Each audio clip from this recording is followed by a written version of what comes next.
हादोरसा सोरखारा जाख्ल'नायनि हेंथायै गोख्रों राहा लाबोदों।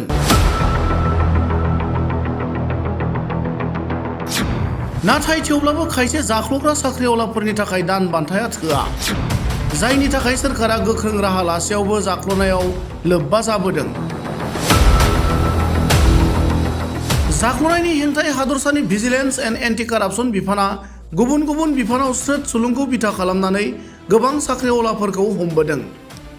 बेबादिनो दिनै गुवाहाटी नोगोरमानि भाङाघराव थानाय एसिस्टेन्ट रेजिस्ट्रार अफ क'पारेटिभ ससाइटिज मावख'आव सासे सुबुंनिफ्राय मानि लेन्डिं लाइसेन्सनि बानायनायनि मुङाव 10,000 रां लानाय समावनो जाख्ल'ग्रा बेरेखा हानजाया मावख'नि इउडिए मोहम्मद मुख्तार आहमेदखौ हमो।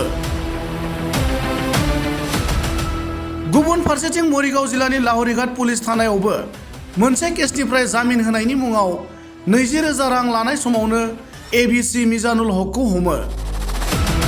मख'जाथावदि एबिसि मिजानुल हकनि दारै घुस लानायनि दायाव एसआइ इउबि मुकुन्द उपाध्यायखौबो हमो। लोगोसेनो बे थानानिनो एबिसि हिरकज्योति डेकाखौबो जाख्ल'नायाव लोब्बा थानायनि दायाव जाख्ल'ग्रा बेरेखा हानजाया हमो।